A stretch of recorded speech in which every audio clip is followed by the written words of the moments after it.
Welcome to the Common Ground Initiative. I'm Anthony Payton, and I hope to highlight the diversity of our communities with stories of people the average Granite Stater might not get to see or meet. The goal is to clarify misconceptions and find the thread that binds us all together as one New Hampshire community.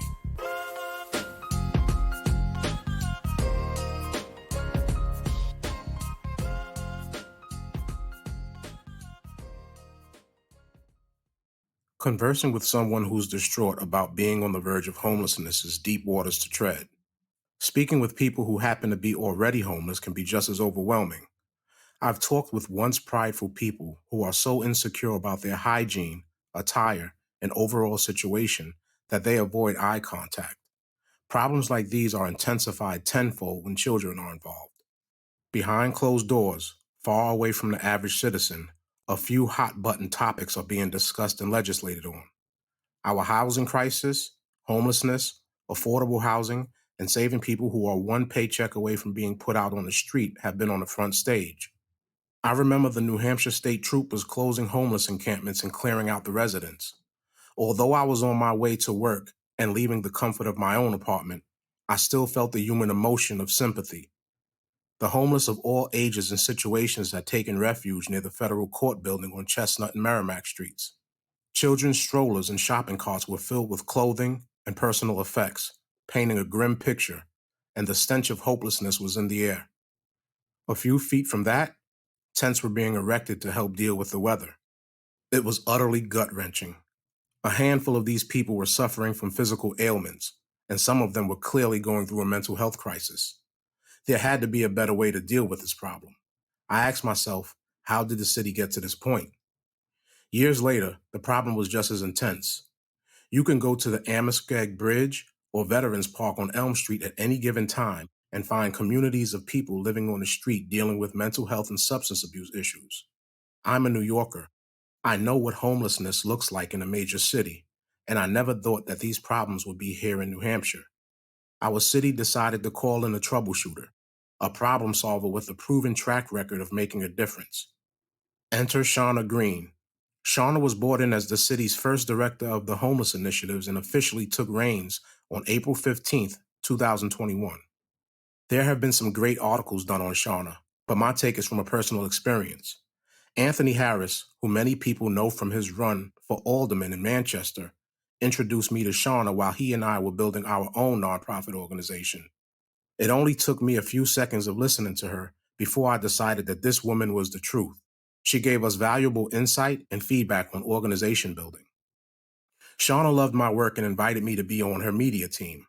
I've worked beside her on both a business and personal level, and I've watched some of her thoughts turn into reality. As a media team member for her Hope Initiative, I've had the pleasure of watching Shauna up close. She thrives on her own and within the team environment. I've watched Shauna gain the trust and respect of powerful men and women in this city, and I believe they saw past her skin color and gender. Seeing a Black woman in this position and having this impact in New Hampshire was inspiring. She's paving the road for my 8-year-old daughter. Most importantly, Shauna's work is having a real impact. Nearly 300 housing units are being planned. A hotel and former police station are being turned into affordable housing. She helped launch the Heart of Humanity, also known as the Spiritual Initiative 2022, which encourages local churches and faith-based organizations to pool together resources. This will connect and centralize faith organizations, nonprofits, businesses, and communities to assist in everything from substance abuse to helping homeless veterans. Shauna's heart and motives were crafted as a young girl from a loving and self-described privileged home. Watching her parents prepare turkeys for less fortunate families, she learned to always give to people who didn't have much at that early age. Her father, during Christmas, would buy gloves and give them out to the impoverished communities. Shauna says, think about people who are not as fortunate, be a good steward, and think about humanity. She was built for this line of work. Yet and still, Shauna will be the first to give credit to the collective. She's the epitome of a team player. She insisted that the pictures provided for media endeavors be of our entire group. Every hand involved deserved credit. Even though she clearly facilitated these first-of-their-kind New Hampshire initiatives, she wanted us all to share in these moments. This selflessness has been showered onto the likes of Anthony Harris and myself. To speak about what she's helped us accomplish in our lives, the guidance, tutelage, and overall support would take another column in and of itself. Anthony and I have built our board of directors, formed powerful alliances, and locked in on what we need to do to move our organization forward. I would be negligent not to mention Shauna's imprint. Her stories of building a successful nonprofit from a small grant and the caveats and nuances have stuck with us. Watching her work has been an experience that may exceed what's taught in some college classrooms. Improving the lives of our neighbors and communities is essential to me as a resident of this city and state. It's crucial because these initiatives help the quality of life. It should resonate with everyone because we all have children and loved ones who walk the streets of Manchester. Our children are very intuitive, and they can begin to sense what despair and uncertainty looks like. In addition, homelessness and unstable housing increase the risk of health problems and criminal behavior. We don't want our children to witness this. There's still a lot to be done in this city regarding homelessness, affordable housing, and substance abuse. The change that Shauna put into motion doesn't happen overnight, and it takes the community and businesses to get on board. Politicians and landlords must stand with the community, modernize practices, and put people over profits. It's an effort that will have sustainability should all hands be on deck. This is an opportunity for everyone to get involved, from business owners to community stakeholders. Shauna not only made a difference in the housing issue, but she's also made a difference in the lives of men like me.